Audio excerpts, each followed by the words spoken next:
You got to be stronger than the story. Don't let it blind you. That's lyrics from the Killers' 2008 song "This Is Your Life" off their album "Day and Age." I love the Killers; they're like my favorite band.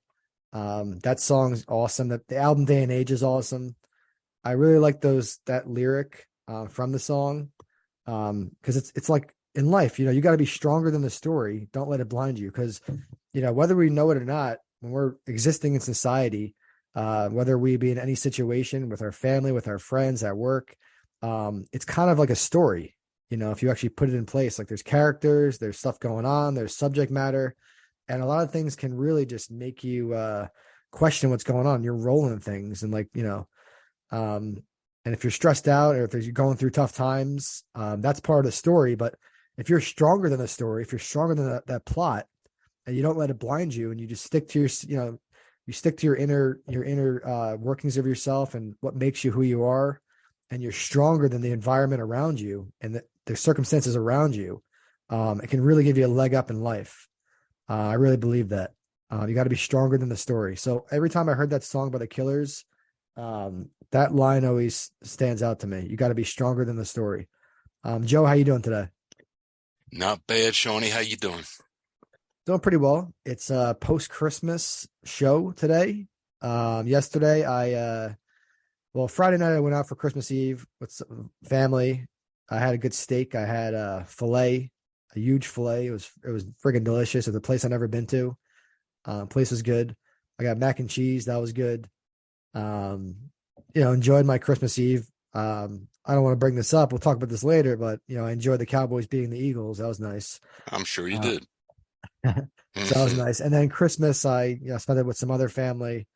I mean, I got a really nice. A family member got me a really nice leather jacket. It's a faux leather jacket, but it's Michael Kors, and it's like it's super nice. It's stylish. I'm gonna wear it when it gets a little bit warmer out. Because I don't really wear leather jackets, but this one's like really stylish. And it's not cheap, even though it's faux leather, it's pretty, it's not a cheap jacket and it's good quality. So I'm excited to wear that, when it starts to get a little warmer outside. So that was a cool gift I got. Thank you for the person who got me that. And then, I got some money and stuff because for Christmas, I really just want money. I want cash. I want to be able to do what I want to do. I want to be able to go to a concert, to go to a game, because, a lot of times these days I get gifts and I'm thinking to myself, oh man, if I just had the money that these gifts cost, I can get what I want. Because we talked about this with the gift cards. When you get a gift card, you have the ability to do what you want. But I think cash might be the best gift because cash is just like someone's giving you money and then, it's kind of cool. But how was your Christmas, Joe? Hey man, you've ever heard the term silent night, holy night? How holy a silent night can be. I mean, Christmas Eve was just chill.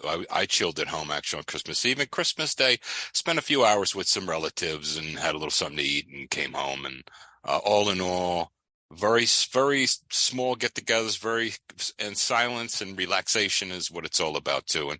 And really, it is kind of about. I mean, real people try to say, well, it's just not about this. Not it is for me about the birth of Christ. Not that I don't go bananas over here, but on Christmas Eve, I was chilling at home and sitting back in a chair and I watched the mass. They have that 90-minute mass on. I try to, if I'm home, I try to watch it. I'm not home every Christmas Eve, but when I am, I try to watch it. Very relaxing, very nice. And just a reminder of what it's all about. And that was it. Other than that, today is Monday, tomorrow's Tuesday. Yeah, I feel like Christmas is nice. You get these nice, joyful feelings, and the cold. Well, people on the East Coast, the cold weather, the trees, the lights. We talked about this, last episode about Christmas, but it's kind of like you get to enjoy the end of your year, and then you reset. After New Year's and New Year's Eve, you reset, and then you're able to set some. We'll talk about this on the next episode, the 2 episodes from now, about New Year's and stuff and some New Year's resolutions, but you're able to really reset yourself and, set a goal for that year and figure out how you want to live your life for that year. And you get, it gives you, it's kind of like you're not getting a fresh start, officially, but you're getting a fresh start psychologically. Cause it's a whole new year. It's like, oh, I have this whole new year, 2022 is over. Now it's 2023. Let's fucking go. So last year for me, it was, I was overweight. I was fat. I had a big gut. I weighed over 200 pounds, like 210.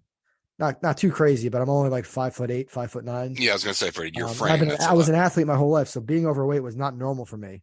So, I had people calling me fat and lazy and all sorts of names, and treat me differently because I'm fat. Whereas in the past, I've been this athlete, I've been in phenomenal shape, and people treat you better when you're better looking and you're in shape, whether people like it or not, whether it's subconscious, you do. But anyway, just to talk about the resetting of the year, last year I decided to lose weight. So starting in January, around mid-January, that's when I really committed to it. I started going to the gym 7 days a week. The only 2 days I missed was one day was a snow day, but I shoveled the driveway that day and I walked in the treadmill for like an hour. And then yesterday for Christmas, I couldn't go to the gym. So I just did some push-ups, and some lunges and some jumping jacks.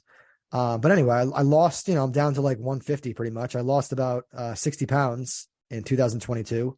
And now I'm back looking like my normal self. I'm like, this is who I am. Because I look, when I was fat, looking at myself in the mirror in pictures, it was like, when I was fat, it was like, it wasn't that weird for me. For other people, I think it was weirder for them seeing me fat. Like my face was bigger, everything, Mm-hmm. and, I didn't have a lot of confidence, but now that I'm back in shape and I'm looking at pictures just from last year, from the end of 2021, the beginning of 2022, and I'm like, who is that person? Who is that? Right. Um, so, you know, I'm happy that I lost all that weight and I'm back to my normal self and I have a good routine going to the gym every day. I'm really pumped up about that. But my point is, Christmas is like a nice, celebration of your year. You're able to enjoy with your family and friends if you still have them. Even by yourself is nice. Just appreciate life, ponder Exactly. things. Yeah. Like you said, Joe, you like the silence and things. But like the Killer's quote the lyric that I brought up in the beginning of this episode, from the song "This Is Your Life," you got to be stronger than the story. So whatever your story is, like my story last year was I was overweight and I wanted to be stronger than the circumstances in the story. That I wasn't fat, so I did something about it and I lost weight. So I was stronger than the actual story at the time. I changed the plot line of my life. So I thought that was cool. Well, and Um, I go ahead. Well, I had the yeah, opportunity to look at some of those lyrics too when you sent me that. And I saw it was a killer song, and I didn't even listen to the music, but I locked in on the words, and it sounded kind of to me like it was an interesting song. I mean, the words. I mean, it yeah, looked but like but the. the actual song, not to interrupt you, I'll let you continue in a second, but Hmm. the actual song is kind of about, because the Killers are from Las Vegas. Hmm. It's kind Yeah. of about like a girl gets caught up in like as a prostitute Right. and lives a very tough life as a prostitute. Right. So a lot of songs have like the specific meanings, but I literally just narrowed in and honed in and Isolated the one lyric isolated too. this Yeah. this specific, because you could apply this to anything in life. But Hmm. I Right. recommend, Joe, definitely listen to the song because I think I think Hmm. you'll like a lot of the Killers songs. I'm trying, they're my favorite band, so Hmm. I think just check them out. But what were you saying? So you read some of the lyrics. So, What were your thoughts? right. Well, and what you derive from it is pretty much applicable to what they're doing too. The narrator's trying to tell this young lady, look, this is what you were, and he even gets descriptive about their environment and some of the this and that. So you know what she's involved with, and that she thinks that she's kind of doomed.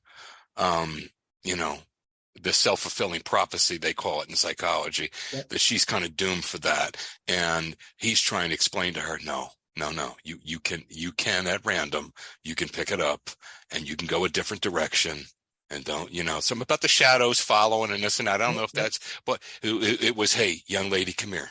You're much more than this. Don't buy into it. Don't think you're doomed. Just stick that jolt into the air. And tomorrow morning is the first day of the rest of your life. You can absolutely walk away from this and you can do much better than this because you are better than this. That's what I took from it. Don't buy into the self-fulfilling prophecy and how bad a young lady must feel about herself after getting invited. It's got to be really god awful. Yep. How bad a circumstances that lead her into it, and how bad way internally does a young lady feel about herself after doing this? And he's trying to reach her and pull her out of there. And I think it's really cool. It's a little bit depressing, but what's uplifting is the fact that he's trying to pull her away from that and say, damn it, come here, get over it. No, you come Yep. here. Don't buy into that. You're better than this. Yep. So I like that. It's a good choice, John Sean. Really good Thanks. choice. I'll probably be doing a lot of Killer songs because I love that band. I I know adore you that do. band. Yeah. Yeah. So, and just even the name of this song is "This Is Your Life." Just take that. It's not even a lyric. This is your life. It's not anyone else's life. It's your life. So, live the best life that you can. Yeah. So I want to talk about, as we talk about "This Is Your Life," be stronger than the story. I wanted to acknowledge what's going on in Buffalo and that part of New York with all the snow. So far, that's a death toll of 27 people. Because there's been people buried in like 43 inches of snow in the Buffalo area, the upper New York state area. It says, 3 people died from a ambulance delay. 14 were found outside. God rest their soul for being frozen to death outside. That's got to be tough. I don't know how they got in that situation. They got stuck in the snow. What happened? 3 were shoveling and blowing snow. They had cardiac events like heart attacks and whatnot. 4 had no heat. So just imagine these people's lives. They have no heat. They're dying from. And then 3 were in a vehicle. They're stuck in a vehicle. So my heart goes out to those people in Buffalo. We're thinking about you. And like it's like Killer's quote can apply to that. You got to be stronger than the story. So they can be stronger than the snow around them, the weather around them. Do what you got to do to survive. Get through it. And then if you think you weren't prepared this time, prepare better next time. For the storm. Yeah. Yeah. I agree. Yeah, we're fortunate to be in New Jersey where we talked about this last episode. When we get snow, it's not gonna like lead to death. You know what I mean? Yeah, there's circumstances where you could be driving in the middle of a snowstorm, your car could break down in the middle of nowhere, and you could have your phone service not work. No one can get to you physically because the snow starts accumulating, and then you're sitting in your car. Just you don't want to leave your car because you'll freeze to death outside. Then you're stuck in your car. No one comes to help you, and then so yeah, there's all these circumstances in life. But in that circumstance, you can look back on it too and be like, okay, make sure you have really, really warm clothes in your car. Preparation. If you run out of gas, make sure you have something to keep you warm, hand warmers. Yep. So there's preparation, you can be stronger than that situation, right? Yeah. Yeah. For most of them, I'm sure some poor soul, Sean, just didn't have a chance. No, that's what I'm saying. Yeah, for most of them, you're right. Preparation could have been a big variable. Yeah, the people who died of like cardiac arrest while like shoveling the driveway, that was just like, that was probably going to happen anyway when they exert themselves. Or some poor old sucker that's trying to make ends meet with his Social Security check and he doesn't have any heat in the house, and who knows? I don't, or the heater broke and he couldn't, So, but for the most part, you're right. You're right. Be stronger than the story, and in this case, preparation in a lot of those cases would have gone a long way. Sure, absolutely. Absolutely. So today we're going to focus on the actor Jeff Daniels. So, it's my actor today. I chose Jeff Daniels. One of my favorite movies of all time, if not my favorite, is Dumb and Dumber. And I think there were several of those. There's only 2. There's Dumb and Dumber, okay. Dumb and Dumber 2, T.O. Okay. But the original is the best, nonetheless. Yeah. I digress, Joe. But so anyway, he's 67 years old now. He's been around forever. He went to Central Michigan. He went to college for a little bit, but he dropped out of college to pursue acting. He found his calling. Then he had a couple things in the early 80s. I think around like 83, 84. That's when he really started getting into getting roles and getting casted. But I first saw him, at least what I can remember. I first saw him in Dumb and Dumber. And that movie to me, that's a movie I can watch that movie at any time of the day, whatever mood I'm in. And I'm just gonna be in a better mood because that movie just makes me laugh out. I've seen the jokes a million times. I know what's going on. I know the whole story. Right. But that still makes you laugh. It's like Seinfeld. It still makes you laugh. Yeah, well, Seinfeld's another show. I pretty much watch Seinfeld every night before I go to sleep. But it still makes you laugh. You've seen it 1,000 times, but it still makes you laugh. So he plays a character named Harry. His best friend is Lloyd. They think that this woman like lost a lot of money, but it was like being used for ransom. It's a whole like misunderstanding. So they drive from Providence to Aspen, Colorado, and it's a whole adventure, like road trip type of thing. And the characters are friggin' awesome. There's Jim Carrey and Jeff Daniels. Jim Carrey, Jim Carrey's known for comedy, and Jeff Daniels is not really known for comedy. For Jeff Daniels to step into this role and be so funny, because I'll talk about the other movies that he was in, and I'll give you my top 5. But this is really out of his comfort zone. He has the ability to be funny, but the way he played this character, Harry, was just friggin' awesome. Like, and the way his deadpan, the way he's so like stone faced and confused at certain, because he's like naive in a lot of situations. Both the guys are idiots basically, but they're funny. I know the They're one of funny. my favorite lines, Sean, from this thing. I don't know which one said it to the other, but they're both sitting in like a car, and they're one of them is trying to persuade the other to go into like whatever landscaping or something like for some kind of little business. And the one guy says to the other, he goes, you know, um, from now on, I'll do it, but from now on, I want half, no more of this 50% bullshit. Yeah, it's like stuff like It was that. funny as hell. Yeah, I was on the ground when I heard that. yeah. I'll Like never forget that. I think the Farrelly brothers made Dumb and Dumber. I'm pretty sure. Right. But I could be wrong. But I think I'm pretty sure. I think I'm right about that. But those guys are like comedic geniuses. Yeah. I Uh, loved him in Gettysburg too. He was in Gettysburg. yeah, that's not even in my top five, and I saw that. I haven't even seen Gettysburg. But Oh, love it. um, what was his role in Gettysburg? He was a field general out there for the Union Army, and there's a scene in the movie where he stands in front of them. So he was in the Union. He was on like the non-racist side, pretty much. Yeah. The Well, Confederates were racist. yeah, the Confederates they were some selfish and nasty dudes. Let's face it. But he was a Union. I'm going to say like a sergeant. Like he had his own platoon sergeant. I don't know the verbiage, but he Yeah. had his own group of men, maybe 50 men, and he's standing there and he's basically giving them an introduction of what's about to happen and what is on the line as far as history and as far as rights to man and as far as the future of our Union as he's talking. And you see the background, you see the trees in the background, the fields, and I was up there a couple of years ago walking around. It's really, just to feel some of the ghosts and it's neat. But he gives this speech that's really, really, and they have to like Gettysburg and this kind of thing. But I was ready to grab a bayonet, but it was just really cool. Yeah. And I've seen him. And I've seen him. And one more thing, Sean, that I've seen him in everything, but I can't remember what's what. He's been around forever, but he was in a show called The Newsroom, which didn't That's last what I was long. gonna. Yeah, that's my. I'm gonna. Olivia Munn makes me remember Yeah. that. But go ahead. Aaron Rodgers dated her for a little Yeah, bit. I know. So yeah, I was gonna bring that up. That's in my top five too. But before we get to the newsroom, I'll bring it up. We'll talk about it in a second. Sure. There's one part in Dumb and Dumber 2. It's Dumb and Dumber, not the number two, the just T-O. That's the two in it. It's a sequel to Dumb and Dumber because they made another one with like not Jim Carrey and Jeff Daniels. So Joe, you were right in the beginning. There was another Dumb and Dumber. It was called like Dumb and Dumber or.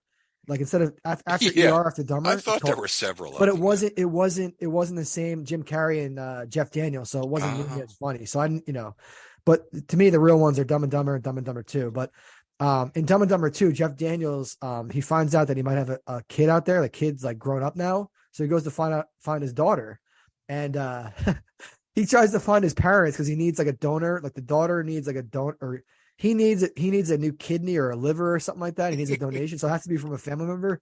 And he goes to, you find out in this movie, he has adopted parents and his parents are both Asian. And he goes to their house and he's like, so I need a blood family member to donate me this kidney. And then you're like, we're not your real parents. And like the two Asian people. And then there's Harry sitting there with Lloyd and then Lloyd starts cracking up. Lloyd Christmas, Jim Carrey's character, is like, that's the type of, but it's so like the humor, they're so naive. It's like how he didn't know that they weren't like his real parents. Like, well, they're dumb. Yes, that's what they're living Dumb and up to Dumber. that. Yeah, exactly. It was funny. But stuff. I could watch that scene so many times because Dumb and Dumber 2 was not as good as the original. But Dumb and Dumber 2 was respectable, even though there were a lot of people had a lot to say about it and didn't really like it that much. The reviews are not that high, but the scenes like that, where he's sitting there with his Asian parents, his adopted parents, and he thinks he's going to get like a freaking kidney or something like that. Then he finds out, you just see his reaction. But Jeff Daniels has the ability to play like these condescending type characters, and these guys who can really rub you the wrong way and piss you off and be very arrogant and cocky. So Dumb and Dumber plays this simple-minded, dumb guy, but it's so endearing and it's so funny, and you really love that character. But then you talked about the Newsroom, Joe. I love that show. Unfortunately, the Newsroom was only on for like 2 seasons or something like that. 2 or 3 seasons. Yeah, it wasn't long. It was a great show. I love that show. It was so well written. He Yeah. plays Will McAvoy. He's an on-air talent. He kind of plays almost like a Bill O'Reilly type character. This very arrogant, like, big talking head on like this like news station. Um, and I think it's O'Reilly in the sense that he had some controversy. He had some controversies and deal with that during the show, but he's super talented. And I remember like he was just, he was so captivating in that show. And just the when you're an actor and you're already a great actor and you're part of a really well written script, and other great actors in it, it's going to make you even look even better. But Joe, did you watch The Newsroom? I did, and I was really disappointed when I started to realize that it's not going to be continued. I really Yeah, was. that I pissed me off enjoyed it. too. I enjoyed it. It was something different, you know. And he's always great, and he's great when he gets real serious. Yeah. He's a hell of an actor. I mean, so Oh I my mean, God. Yeah. Because the thing with him is like if I didn't know that he also played Harry in Dumb and Dumber, and I just knew him as like his roles as serious roles, and the roles that he plays, I would be like, that guy can't play a comedy. He can't be, because I'm thinking that's like Will Ferrell and obviously Jim Carrey and those type of guys. right? But he did very well. Like the scene in Dumb and Dumber, not to keep going over scenes in Dumb and Dumber, but remember the scene where he's in the toilet and just like shitting his brains out of the girl's house? Yeah, Because I think Lloyd had like put something in, he was jealous of him or something like that, so he like put something in his drink, and then he goes to the yeah, girl's that's a house and he's scene. just shitting. Yeah, He's like, that scene is a classic, and the way he's acting, yeah. because it's not easy. Tell the actor, sit on a toilet and act like you're shitting your brains out, all the facial expressions and everything, and like he did that scene like very masterfully. If it sounds weird that we're describing a guy shitting as like masterful scene, but he really Well, did. it's a slippery slope. We went down the Dumb and Dumber slope, so you have to mention it. And yeah, he did. He did. It was absolutely funny, and that's humor that anybody in the family can anybody for every that's humor that's timeless. I mean, it was Yeah, just one of those things, and everyone I've ever known that's seen that movie has cracked up, um, yeah. That laughing. movie So it really is, because I mean I go through my favorite comedy movies and favorite movies that I could just watch anytime, and I'm thinking like Happy Gilmore with Adams, the Sandler movies like Happy Gilmore, Billy Madison, those type of movies, Old School with Will Ferrell, Wedding Crashers, but Dumb and Dumber to me is still the elite, it's still on the top of the mountain, it's still the best one I think. Um, but anyways, so my top five, Dumb and Dumber is number one. I guess we'll go from 1 to 5. Um, Dumb and Dumber is number one, and I would say Newsroom is probably number two. I know that's a show, but I'm going to include shows in my top five, especially because he was also in another great show too that was on Hulu about like 9/11 or something. He played like a really serious like CIA type agent guy. That was a good show too. But for my show, I'm using the Newsroom. Then he was in a movie called The Squid and the Whale. It's from 2005. He played a guy named Bernard Berkman, and he was a divorced parent going through a divorce, and one kid lived with him, and one kid favored him, and one kid favored the mom, and the wife had cheated on him, and he's dealing with all these things. And this is like Brooklyn in a different time. I don't know what time period it was, but he was very compelling as a father. So he's able to play a goofball in Dumb and Dumber. He's able to play a big time talking head news anchor in The Newsroom. Then he's able to play a divorced father in Squid and the Whale. Then he was in a movie called Looper. He played a guy named Abe, and Looper Bruce Willis is in that movie too. Joseph Gordon-Levitt. It's basically about a guy. They want to kill it's like 2077, and they want to like ruin his future. They want to kill him because they have the ability to go back in time. So they want to kill him before he gets to a certain age. So he plays like a role in that movie where he's like helping them plan how to go about it, and how he's dealing with the loopers. I think it's another movie I need to rewatch, but I remember he played a really, he did really well in that. It's not always about me liking the actor and the actors, how big a role they had. It's about the quality of the movie. And I thought Looper was just a very good movie. Then he was in another movie called State of Play. That didn't make my top five, but that was an excellent movie too. But I guess for 5, I'm going to go with The Martian with Matt Damon.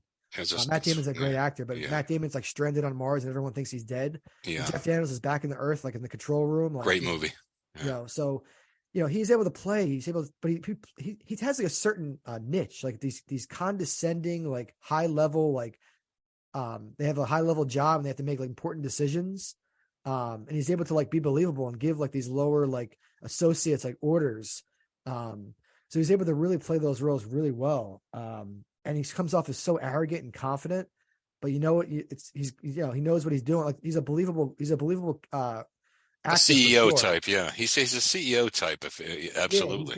he's got that personality for these type of roles. But then again, like I said, the yin and the yang, he's got the personality to play Harry in Dumb and Dumber too. Yeah. So He was uh, in Pleasantville too, which I liked the movie Pleasantville. I think he was in that too. I Uh, haven't seen that. I saw that a while ago. That you're going back in time. I think that's like 1996 or something. yeah, I remember enjoying the movie. I do know that he was in that, but it was one of these things where uh, it was a black and white movie because they were spoofing how some TV shows in the 60s and 70s would portray the 1950s to be this America perfect, type thing.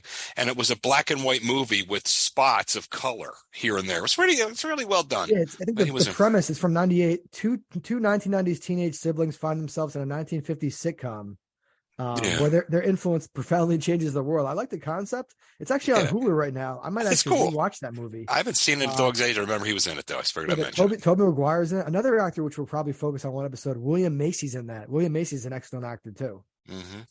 Um, so yeah, I mean, Oh yeah, yeah. This is a I love how you went the deep cut with Pleasantville because Pleasantville wasn't even on my radar for Jeff Daniels. So I'm glad you brought that up. But yeah, he is yeah, just he's one of those. I respect anybody who drops out of college and pursues something that they're passionate about, or you drop your career and you pursue something you're passionate about. You're showing some balls. You're showing some courage. He could have got his parents probably wanted him to get his degree from Central Michigan. He's like, no, I want to be an actor. So he did that. And then yeah, his gamble paid off. So yeah, I like his story too, you know? yeah. Then he was in the Steve Jobs movie too. But then he's in another show on Showtime called American Rust, and that's a really good show. That's still airing. That's from 2021. I think there's only been one season of that. But my point is in that this guy, he's in high level things, and he just does a good job in whatever he's in. So I He's in our respect a lot of wheelhouse. him. Yeah. Yeah. So that's the actor for today, Jeff Daniels. Shout out to Jeff Daniels. Um, and moving on, I guess to another pet peeve of mine, Joe, that I have is when I buy hoodies, a nice new hoodie, it's all comfortable, it's nice and new. Especially better once you wash it once because you break it in and you know when it Right. shrinks a little bit, what size it's going to be on you, that type of thing. Yep. But the damn strings on the hoodies are always so off. Like they're too long. One's longer than the other one, and there's Yeah. not a lot of ways to maneuver them to uh to really make because I want the strings to be really short and hang very not to block the logo or the picture or artwork or words that are on my hoodie because I just got a Foo Fighters sweatshirt. um it's an In Your Honor sweatshirt. Their 2005 album. It has the In Your Honor on the front. It has the logo. Then the back it has all the songs, the tracks. It's a nice hoodie, but the strings are too long on the hoodie. It's annoying the crap out of me. And I just washed it, and the strings are friggin' long as hell. And I'm like, what do I do? Because what do I cut these off? What do I do? Yeah. Because one of my fraternity brothers in college, his name was Gordon, and he did the coolest thing. We had our fraternity sweatshirts, and on our hoodie, he made it he cut off the strings, and he cut out somehow he cut off by the neck, and he made it super stylish. And I always thought that was cool, but that just came to my mind because the pet peeve today is about the strings and the hoodies, and it really is tough to find a sweatshirt where you have because a lot of times even when you wash it, the string falls off completely, so you don't have those strings anymore to tighten up the hood. Not because I'm not one of those guys who puts on the hood and tightens it anyway. Right. But I like having the option, and I like just having what I paid for, having the strings work and be there. But they're always too long. One's longer than the other, and it's just a pet peeve of mine. Do you ever have that problem with hoodies, Joe? Yeah, I buy hoodies that are pretty much. I think I have one that's an old school, like a throwback tribute to the Eagles, like a throwback. But even then, I don't know if the strings are a problem there. But I've had this problem that you're referring to. I've had this problem with I just go out and get regular hoodies, man. Like what color? I said navy blue. Just grab it. It's all navy blue. It's just a hoodie. And if the strings get on my nerves after a while, the string around the neck and the hood, I just take it the hell out and leave it alone because the number of times that I'm going to wear it and actually pull up the hood are very, very, very few. Then the number of times I'm going to wear it and pull up the hood and really reach for the string, like to really tie it up. Yeah, Wow. 1 in 1,000. I mean, it's exactly. probably so. I don't even bother. I take that damn string the minute it starts to bug me. I take it out and leave it out. Yeah, Solves that that's problem. probably the good solution is to leave it out. But then the problem when you do that, when you pull the string out, like on some hoodies, not all of them, but there's like it's left with like these two holes, and you see there's two holes, so they're like, So oh, well, there's supposed to be a string going through those holes. So that's stylish, man. It's two holes, man. Two holes for air. Two holes for air, man, to keep my neck yeah, cool. it's just one of those things. I was, I was thinking today, I was like, I don't know if we haven't done a pet peeve in a couple episodes, and I'm like, this is. I put on I have my Foo Fighters sweatshirt on right now. They're a great band, one of my I was favorite thinking bands that for too. sure. Yeah. A band that I still haven't seen live, which I plan on seeing, because Dave Grohl is the man. He is a legend. He's perfected his craft. He was the drummer for Nirvana. Now he's the lead frontman for Foo Fighters, two of the best bands in history. And I've heard him interviewed at Howard Stern a couple times by himself and also with the Foo Fighters. He's an impressive guy. And he has a book that I'm probably going to try to read at some point. So he's just an awesome guy. But anyway, I digress. But the whole point is I'm wearing the Foo Fighters hoodie and the friggin' string. The strings are annoying me. So that's that. No problem. And then we're going to do a quick Snapple fact today. So the Snapple fact today is number 1012. The King of Hearts is the only king without a mustache. Because I play a lot of Texas Hold'em poker, no limit Hold'em, NLHE.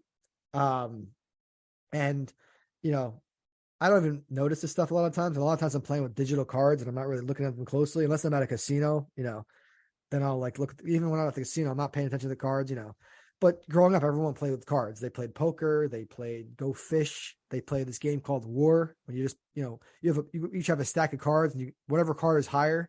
If your card's higher, if you have a king and they have like a 7, you take their 7. You take their card. And the winner is the person eventually who has all the cards. It's called War. It's really actually a cool game. But anyway, I digress. The King of Hearts is the only king without a mustache. I didn't know that, and the reason for that is because most standard English playing cards. They were originally French models produced in the 16th century. And for the purpose of mass production, they were printed using wood blocks. And as they were using the wood blocks to print these cards, disfiguring occurred over centuries because there's unskilled block makers. They distorted the original designs. So a lot of things like the hands, the symbols of office, and other attributes lost their meaning. A lot of distortions took effect. So I guess the poor King of Hearts lost his damn mustache. So that's kind of sad. Yeah. Well, you know what? The clean shaven should be represented as well. So I mean, I think it's fine. I have facial hair. You have facial hair.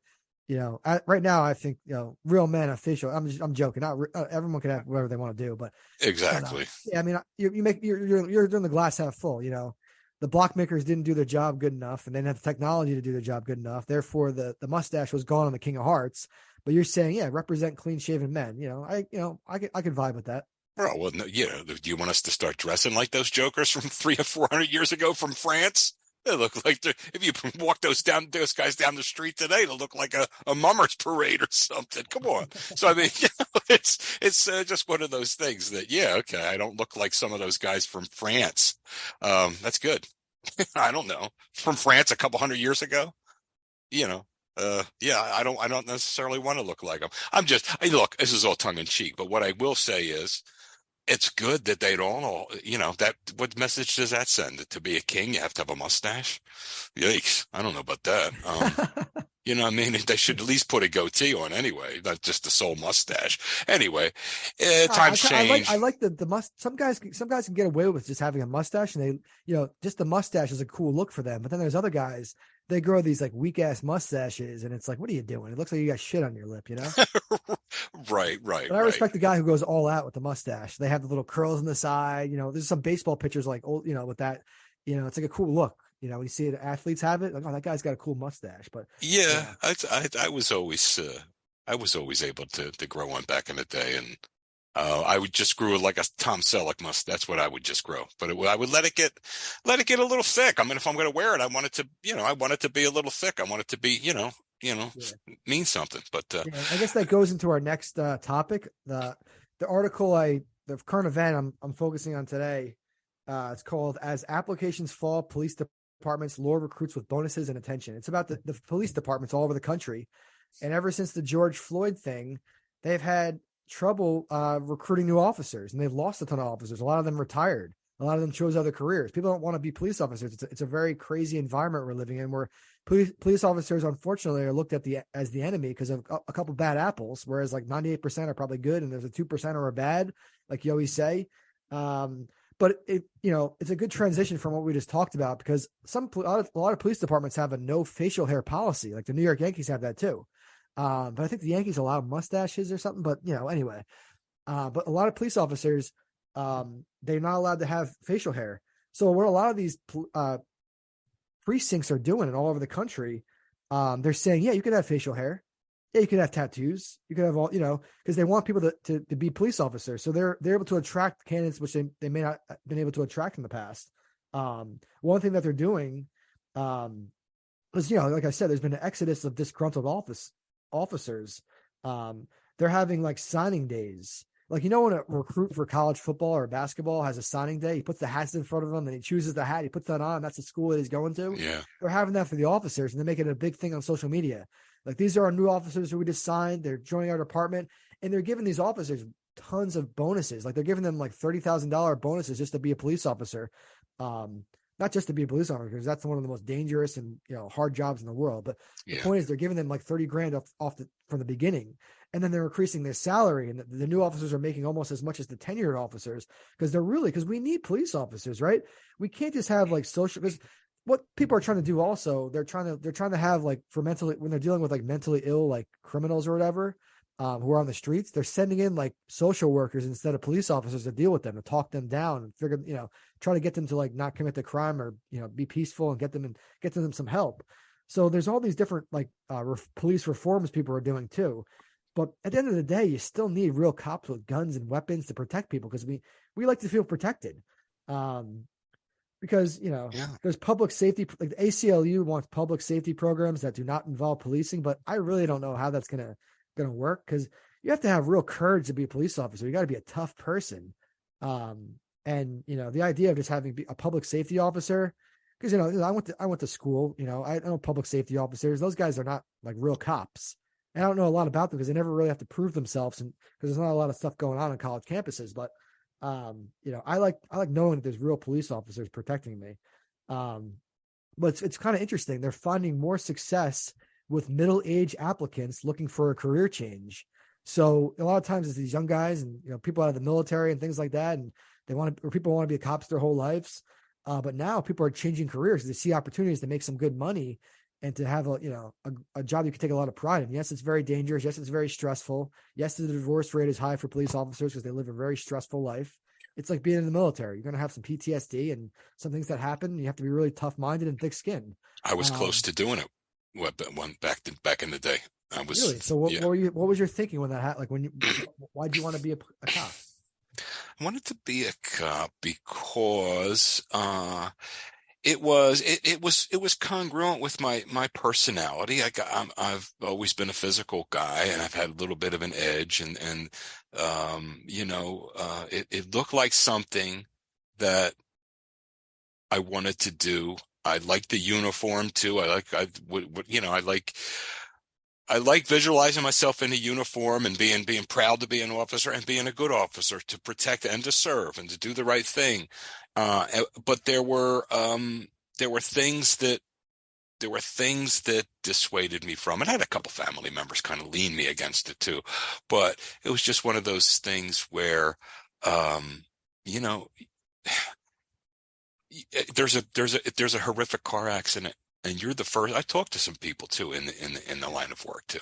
They said, they're not going to kid you. They said, you get a bad car accident, you're the first one on the scene, and God knows what you can run into, and that kind of stuff will get me because it's just that kind of stuff. I'm an emotional guy, and it's just that kind of stuff would get me. And when you start seeing it all the time, I think it would have really had some real bad ramifications on me psychologically. I really do. I can almost guarantee it. And not to get graphic, but you're talking about decapitations. You're talking about things like that happen in some of these bad car accidents, and you are the first one there. Then some some joker and a wife beater that's drunk out and he's doing PCP and he's tearing up the place. His wife calls the cops, and you're the first one there. And look, I'm not going to don't shy away from too much, but do you really want to go be the first one there to be? I'm trying to say that if you're not 100% committed and you don't see yourself doing it and you have these reservations, and yeah, you've made the right decision. Yes, I agree with everything you're saying. That's why I didn't, but that's why, and I really do respect those who do. I don't like any crooked cops. I don't like any bad cops. I don't like any cops that put their knee and choke a guy out just for the sheer hell of it, because it didn't need to be done that way. It didn't need to be done that way. And we all know what the hell happened. Okay. And I don't need the dude that's the 7th and 8th grade and he's a hand, these, and I'm not going to use any words I should, but the guy that was always picked on in high school and now he's going to get his revenge. These kind of jokers sometimes show up too.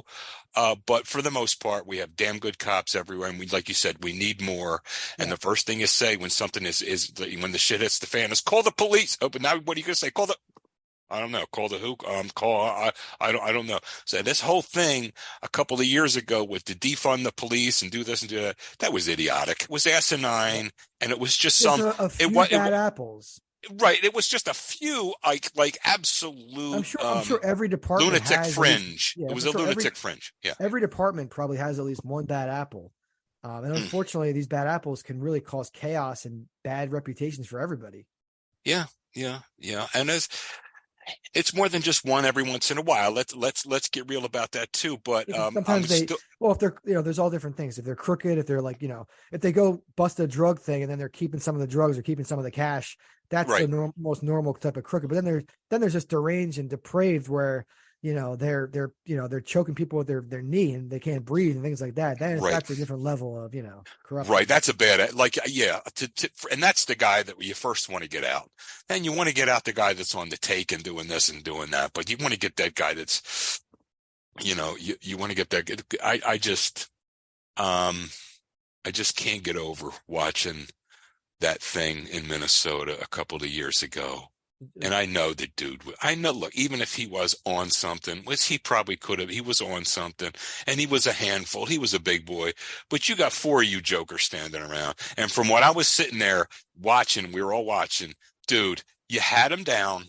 You could have, he was begging you. You could have taken your knee off his neck and said, look, I'm going to put my knee back on if you don't do if you jump up or you do, I'm going to put my knee back on. Even though I would say that I wouldn't even do it, but I would say that just to, no, because the man just wanted, he was done.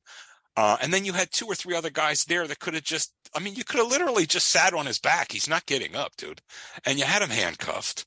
There was no need for that. And the only thing happening there was that let me just finish this sentence. That one joker that choked him out, the guy was a jerk off. He was a jerk off, and he still in prison, is. Right? I think he's pretty sure he's in prison. Come there's really nothing else to say about that guy. And the other cops around him, they were thinking, geez, he's been on the force longer than I have. If I go against him here, I'm going to hear about it. And they get that, but they still should have done it. They still should have said, whoa, come on. So it is what it is, but go ahead. Yeah. So yeah, it's one of those things where like these jerk offs, sorry for the language here, but can cause reputations, because like there could be police officers are real heroes. They're real life heroes. And for people, the whole country, the political narrative to be, let's get rid of the police officers, let's defund them. And, all these situations come up throughout the day and you have emergencies. It's like, who do you call? Well, you got to call the police. So that's not the right solution to get rid of them. Maybe defunding them and looking at the numbers very closely and seeing what else you could earmark those funds for. Maybe something like that, but don't overhaul complete police departments and replace them. But I like the things that this is a New York Times article. And New York Times always gives I know a lot of people think New York Times is super liberal and they don't read the New York Times because they're this and they're that. But if you actually read their articles, especially the non-political ones, they have quite a bit of substance and quite a bit of information built into those articles. And, you walk away learning a lot. I take notes in these New York Times articles like it's my schoolwork, because I think it's just generally making me a smarter person and I'm learning more. I'm able to contribute more to the world with my knowledge. So I like that. But this article talks about things like Some departments are approving a $7,000 retention payment for officers to stay on the force. So before they leave, they're like, "Don't leave yet. We'll give you $7,000 to stay. We'll give you this money this year. Then maybe next year we'll give you some more." Um, but they're also doing things like there's a lot in the past. People wanted to be police officers. Police officers, if they had marijuana offenses or if they had low credit scores, they were automatically rejected from applying for the police force. So now those people, the marijuana convictions, the small marijuana convictions in the past, the low credit scores, these people who were cast off, they weren't good enough to be cops. Now they're able to be cops. So I think this is almost like a blessing in a weird way that there could be great potential police officers out there. And just because they had like a thing in the past where they got busted with weed, now they can't be a cop. That's crazy because weed's legal for most of the country now. Or a low credit score, because people get in tough situations in life and their credit gets a little bit messed up. They can't keep up with the bills. So I'm happy that it's more diverse and we'll have better quality police officers and people who learn from, because a police officer, the idea of a police officer having been arrested in the past and learning from it and reforming himself or herself, and then being able to be a cop and know what it's like on the other side of the law, having been a criminal in the past, quote unquote, I think it's going to do great things for the police force, having these people with real experiences and knowing, how did they treat them when they got arrested? How was the court system with them? How's the justice system? And I think there's going to be better quality police officers. But the thing that I'm nervous about is a lot of police officers are seeing greener grass on the other side. They're leaving big cities like New York City where it's more dangerous to go to these small towns. The towns are really attracting them because the towns are paying them a lot of money, similar pay to what New York City NYPD officers make. So there's a lot of, competition's always good, but, we'll see what happens. But, this article really was cool. And, it was, they're trying to really just reform and revive the police force and the reputation in the country. Because I want everyone to respect the police officers. I don't want people to think that they're out to get them. Like, I know black people think like the police officers, if they get in a situation and they're pulled over, they get super nervous and they potentially be shot for not doing anything. They could put their hands on the wheel and say, "Don't hurt me, don't hurt me. Just do what you get," that type of thing. But then next thing you know, they're getting shot anyway. It's very scary. So police officers can be scary to certain people. And it shouldn't be that way. And I really empathize with those people, but the police are important and they're a very important facet of society, and they should always be everywhere. Their presence should be felt everywhere, especially if you want to feel safe. And that's just my opinion, I happen to agree with it. I just think, I get tired of seeing on TV some of these things that go wrong. A lot of times these guys are, and they should only, before you say that, one things that go wrong, they should always the police officer should always keep their body cam on, never turn it off. Because a lot of times they'll turn the body cam will be accidentally magically turned off, and then you can't see what the hell happened. So they need the body cams to work. Yeah, you wonder when it's conveniently turned off. How did that happen? But look, the police have to do a better job, but also the people being pulled over, whatever the color, creed, religion, I don't give a goddamn. Okay, whoever you are, if you get pulled over, you got to go in. Stephen A. Smith is an African American man. You know who he is. Some people may not. Our listeners may not all be sports fans, but he's an African American sports commentator on TV, and he used to be a writer. He's a writer here in Philly for like 12 years.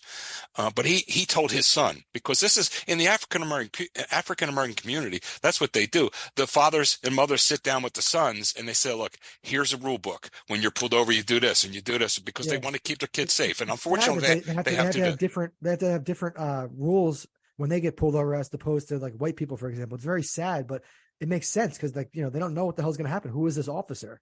Right. So here's the thing. You may not want to do it. If I get pulled over, I remember getting pulled over and I was about maybe, I don't know, 25 or so. And I got pulled over and I was thinking, if I was 25, when I was 25, I was more like 18, but I said, if he really pisses me off, I'm going to get into it with him. I don't give a god. And but I really, afterwards, I thought, Joey, come on, you're just, but I thought it doesn't, now if I'd have gotten into it with him, even though I am unarmed, he would have had the right to pull his gun and shoot, because he could have said, well, he was reaching for my gun, even though I wasn't. And first of all, here's the thing. Then I digress. My point is this. I didn't do those things and I cooperated. Stephen A. Smith's rule to his son is, it's comply now, complain later, right? So, son, if you're pulled over, comply now, complain later. Don't complain on the spot with this cop because you're not going to win that. Comply. If he says get out and stand on one leg, you get out and stand on one leg. You comply now, son, and then you complain later. And I like that. And that is, but so many times we get put, like I just told you a story. I was 25 years old and I got pulled over, and I'm saying these things to myself that this is really pissing me off, and he's not even at the car yet. It's just the fact that I was pulled over.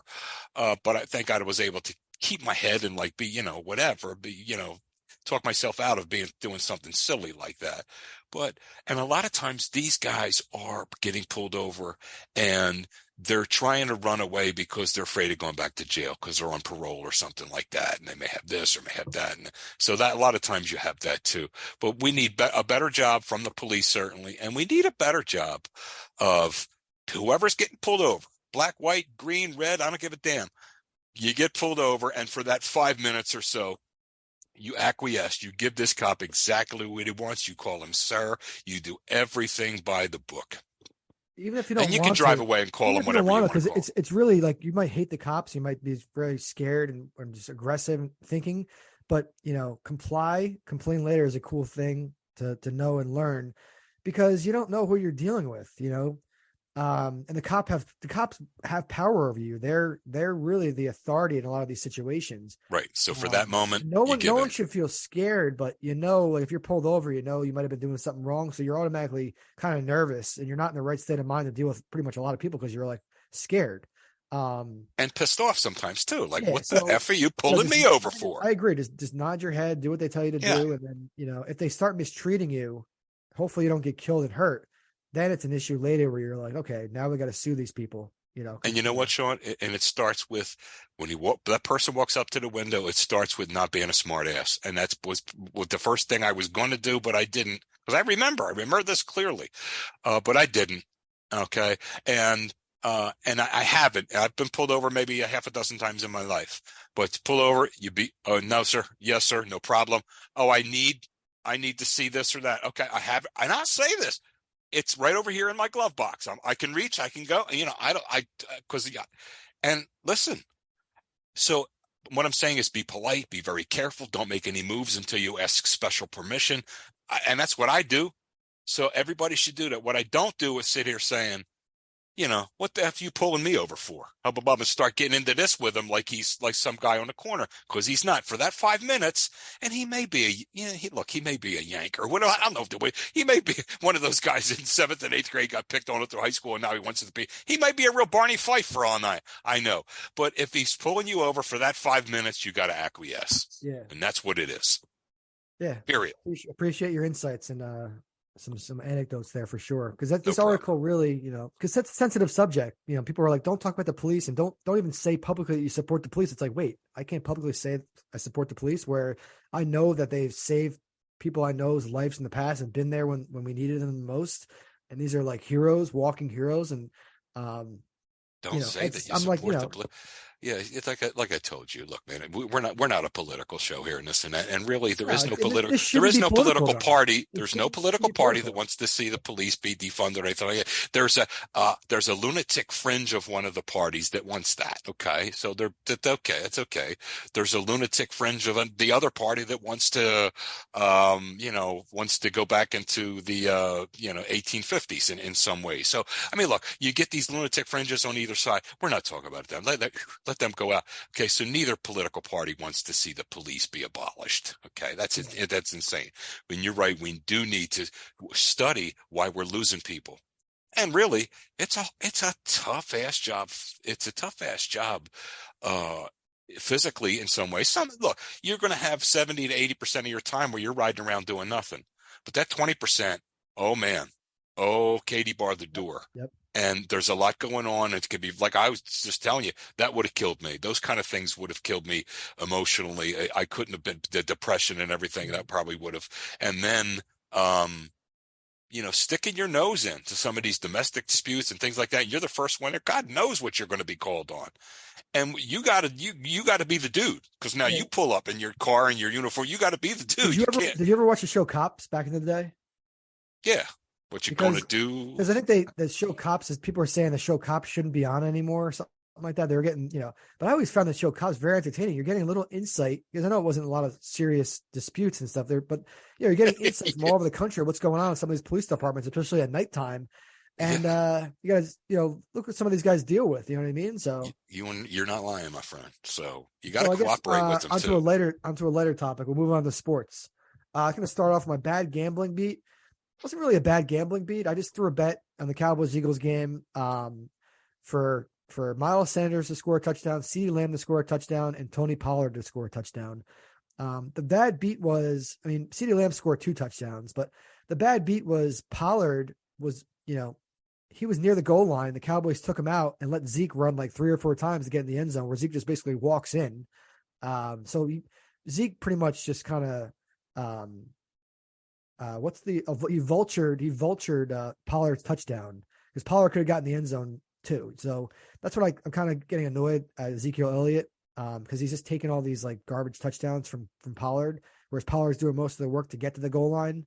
But I digress. So Pollard got screwed at the goal line a couple of times, but also Miles Sanders, for some reason, because they have Kenneth Gainwell, they have Boston Scott, but for some reason at the goal line, I don't want the Eagles to score, but I'm like, if they do score, let it be Miles Sanders. And for some reason, they took Miles Sanders out of the goal line. They ran Kenneth Gainwell like 3 or 4 times the goal line, like especially at the beginning of the game. I'm like, what the hell? Why are they running Gainwell? So that's my bad gambling beat. But we'll talk about the game in a little bit. I wanted to bring up a quote that I saw, which I really liked. There's a really, the Hall of Fame pitcher. He's going to be in the Hall of Fame one day, Justin Verlander. Now he's in the Mets. But he just had a quote. People really think baseball is boring. They're like, oh, baseball is so boring, I can't watch it.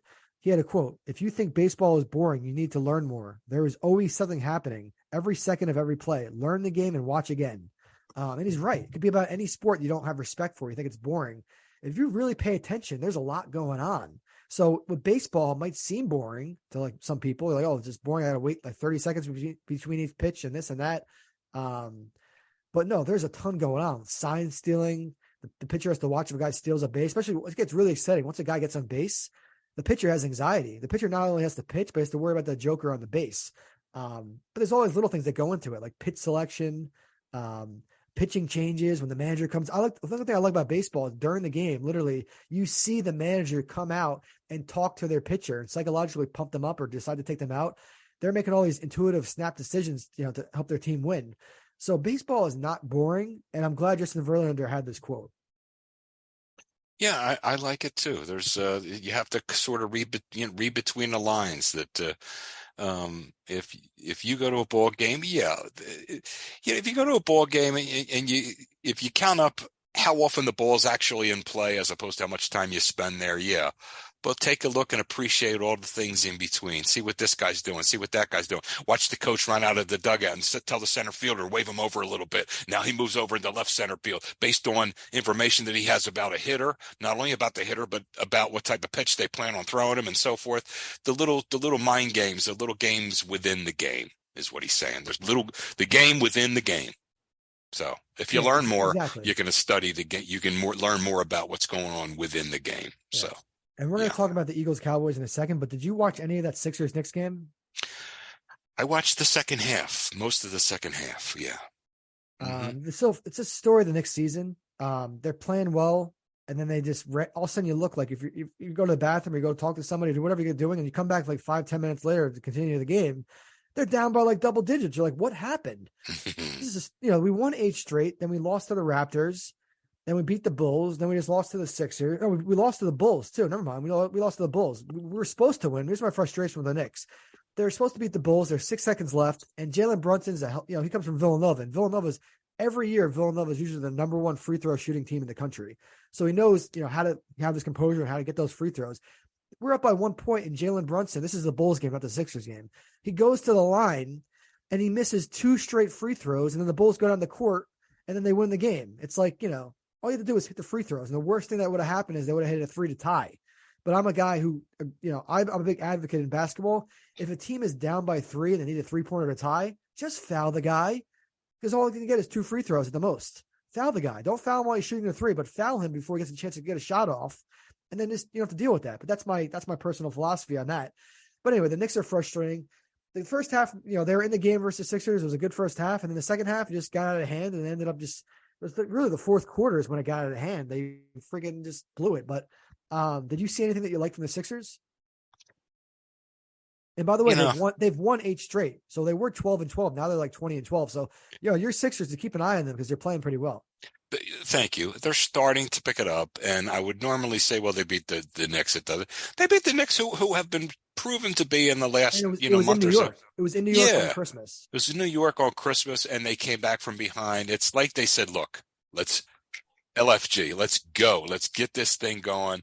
And they did. And that's the mark of a damn good team. The only problem is they don't give trophies out for being a damn good team. They were a damn good team last year. They were a damn good team the year before, and one year, a couple of years ago, they went to a game 7 and they took that Hail Mary full of grace and an Our Father with it for that shot to go from Leonard in the corner that bounced 3 times off the rim and went in. Because if that doesn't go, that game goes to overtime, and who knows? And if they go on to win that series, that was a game 7, right? If they win that, they win a world's championship because they win against the Warriors, and the Warriors fell apart. That's how the Raptors were able to win. The Warriors just fell apart. I mean, they were injured. I think Injuries, yeah. Steph went down, and yeah. So I mean, it was at that point, it was like, wow, we're here, and oh, he's injured, and then he's injured. Oh, this is a wrap. We're here. So that would have been the Sixers. They were that close, but they got to get it together one of these days. They got to get over. They got to get over the hump, and really, if I were a betting man, I'd say they're not going to do it this year, not unless after maybe January, February, or maybe even March, they make a big. I'd do it earlier, like in January, February. Make a big deal. You're not championship caliber yet. They're a damn good team. They're not championship caliber yet, but they're almost there. Now, I think, what are they going to do? They're going to be content with being just a damn good basketball team that never won a ring. So if that's what they're going to do, that's what they're going to do. Yeah, because they're doing all this without one of their best players, Maxey. Maxey is, he is special. He really is special. So we'll see what happens. And, maybe I'm not seeing something, because I must say that the Harden that they have now is way better than the Harden that showed up here last spring. James Harden tries, he's phenomenal. Yes. If he puts like just not even 100%, if he puts like just like 85%, he's better than like most players in the league. Mm-hmm. Oh yeah, and he's still got it. He's not over the hill yet. He lost the weight, which is a good sign, and he's starting to produce now. They get Maxey back and see what they have. They still got to get out of the East. They're going to have a hell of a time getting out of the East. You got the Bucks and the Celtics, man. I mean, you've got some real killers that you got to get past. They played yesterday, and the Celtics beat the Bucks by 21 points. And if those teams are playing, and they're like 2 top teams, and the Celtics are beating the Bucks by 21, the Bucks are considered to be one of the favorites too. It just shows you that these teams are on a different level at times. Yeah, I think for the first time that you could say whoever comes out of the East is going to have the leg up in the whole thing, which for the long time it was the other way around. So that's a good thing. It's a good thing to see that the West is starting to get watered down. On Christmas, I was surprised that the Warriors beat the Grizz. The Grizzlies are like the hottest team in the West. I think they've been playing pretty well. They got Ja playing. Everyone's playing pretty much. Mm-hmm. They lost by 14 to the Warriors last night. And the Warriors don't even have Steph Curry, so. Basketball is a crazy game. But one thing I'll say, the Warriors have Dante DiVincenzo, the Villanova 2018 Final Four hero, championship game versus Michigan. He scored over 30 points. I was at the game. But I'm happy. Whenever he's healthy, he does contribute. And he fits into the Warrior system very well. So I'm proud of him. But, there's players like Jordan Poole on the Warriors. That guy's probably going to get a big contract next year. But he scored 32 versus the Grizzlies last night. Klay Thompson, he's still recovering from his injury because he had a very serious injury. It takes a while to recover from that, the Achilles. He had 24 points. But then they got contributions from a guy named Ty Jerome, who won a title with Virginia. So they had a nice mix yesterday versus the Warriors. But, I don't think they can win without Steph. But it is impressive that they're still able to beat the Grizzlies on primetime on Christmas without Steph. So commendable for them. But I think the real thing we want to talk about today, the real important topic between me and you, is Cowboys. I knew this was coming. Quickly, why did the Eagles lose? Okay, the Eagles lost. Okay, well, here it is quickly. They had their backup quarterback in there. A. B is they gave the ball away 4 times. They don't normally do that. C. Defensively, they lost one of the key slot cover guys in the league, Maddox. They lost him early, hence the touchdown to Lamb in the slot there And was who was covering T.Y. Hilton on it? T.Y. Hill's first catch as a Cowboy was a 53-yard bomb from Dak. Who was right. covering him on that? It would have been Maddox who would have slapped that ball down like a bad jump shot, but it was his replacement. I forget his name is can't remember his name. His replacement is we also have Okay. a little stubby running back with the same last name as this guy. Can't remember. It's the same last name. Anyway, that just tells you. It's just Scott. Scott. His last name is Scott. I don't know what his first name is. He shouldn't be on the field. And I think what they have to do is they have to look at that. Now, what they're getting back, Sean. They've had a D-back out for about a month now with a lacerated kidney. Gardner Johnson, he is exceptional. He had five interceptions in the first 6 or 7 games. He had 5 picks. He's really good. He could do a lot of things for them. So what he's going to have to do is step in that slot role. But he's so good and so talented and such a tough ass. He's really a good ball player. He's going to solidify that a little bit for them. So they're going to need that, because if they don't have that, the middle of the field was open for Dak all day yesterday. It was just a joke. So backup quarterback, turnovers, on atypical defensive lapses. Okay. That they don't normally do. That's why they lost. And Cowboys could move the ball at will during that game. During that game, they couldn't run it. They took the run away. They took the run away, but then they started throwing it, which that's very atypical for the defense, for the Eagles defense to give that up. But when you're losing that guy in the middle, and we've been without Gardner Johnson for a month now. I mean, Darius Slay is still a good football player. People are trying to maybe what did he do on that play? What he did on that play? He was good in the Lions. I don't know. Has he done a lot in the Eagles? Yeah, he's been very good. He's been shut down. Okay. He's been shut down. But that in that play, he took the guy for so long, and then he laid off him because they went to his own defense, and he was turning it over to the next guy, and the next guy would have been Maddox, but it was this Scott guy replacing Maddox, and he got over there too late. But they gave up a 3rd and 30 earlier in the game. It was a hell of a play. Look, the guy made it was a good throw and a good catch, yes, but you know as well as I do, defensively, they should have never been able to complete that. And then there was a play earlier. I don't know if it was a 3rd down or a 4th down, but our guy had Dak by the waistline, by the belt line, and our guy was on the ground. He's trying to pull him down. Dak threw a first down pass. Yes, it was all over. It was all over. I think that was a 4th down. It was like on your side of midfield. It was like, oh my God, we're going to get the ball here going again. It wasn't the receiver was like wide open too. I forget what it was, but it was like if he just drops him there, it's over. That's over, and it changes the course of the whole game. I think the whole game changed on that one long play, but on that other play too. And the Eagles had a 7-point lead a couple of times in this game. I thought it was away. Over. They gave it away. I thought it was over early. Like once Dak threw that pick 6 in the beginning of the game, where literally threw it right to your defensive lineman, I was like, "What the? This game is over." Then then we recovered, but that's just another Dak bonehead mistake. Dak needs to get rid of those mistakes. Please get a sports psychologist for Dak, and just yeah. So we give the ball away 4 times, and then on defense we strip sack it, and we can't land on the damn thing. We strip sack it, and we couldn't land on it. It was right there again. Was a chance. And you know what? All this being said, it was like the Washington game again. If you fumble it 4 times, if you let them get a fluke play here, if you let them get and you know what? It was like the Washington game all over again. If you remember, I said to you last week, I said, this is the way I think the game's going to go. Boom, boom, boom. I said, but barring any crazy turnovers or, weird stuff happening, this was nothing but crazy turnovers and weird stuff happening. So I'm not saying that, at the end of the day, all that being said, with our backup quarterback, we had, with chance at your 22-yard line to win the game yesterday. After all that stuff that we did wrong with our backup quarterback, we still had a chance to win that damn game. So I don't like the loss, Sean, but I still feel pretty damn good because we're not going to give the ball away like that anymore. Go ahead. You can't call Minshew a backup because he's not a backup. He's a backup. The guy was, he's good enough to be a starter. No, he's not. Why though? Because he's not good enough to be a starter. He threw for 355 yards versus the Cowboys in his first game. But 355 yards versus the Cowboys, where he's been in the bench all season, 2 touchdowns. 24 We for 40. I mean, there are a couple other that's things. pretty good. There are a couple of things going on too.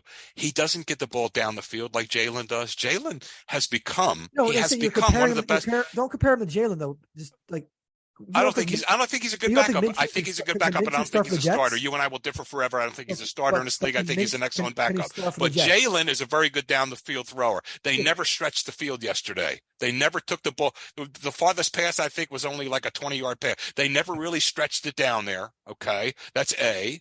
Uh, and B is I also think we realize the Eagles coaching staff realizes that with Jalen in, without Jalen in, whatever, yeah. we're playing the Cowboys You here. think that they're There's trying a to good hide stuff from chance the Cowboys? there's a good chance we're going to see these jokers in the playoffs. I'm not giving them anything. It's like, you know what I mean? Don't give them anything in preseason that they might see here or there. I, I'm telling you, the Eagles coaching staff right now, they were playing chess. They couldn't play checkers. We're not playing just for today. We're playing chess long term. We're not going to give them anything. We're not going to give that Dan Quinn anything extra to look at and study. And we're not showing him anything, baby. We go out there and if we can be vanilla, and if we just hold on to the ball, we're going to win the game. Well, they didn't hold on to the ball. That's all. And it's as simple as that. Um, I don't take back anything I said about Dak. He had a great game yesterday, but I still say he's a B quarterback, and that's all he'll ever be is a B quarterback. I don't take anything. I don't take back anything I said. I think he had a great game yesterday. I'd shake his hand. Dak, you had a great game yesterday. You really did. That doesn't change my analysis of him whatsoever. He's a B quarterback. I'll always be a B quarterback. And it doesn't change my analysis. I give you credit. I'll shake your hand. You beat me today. You got me.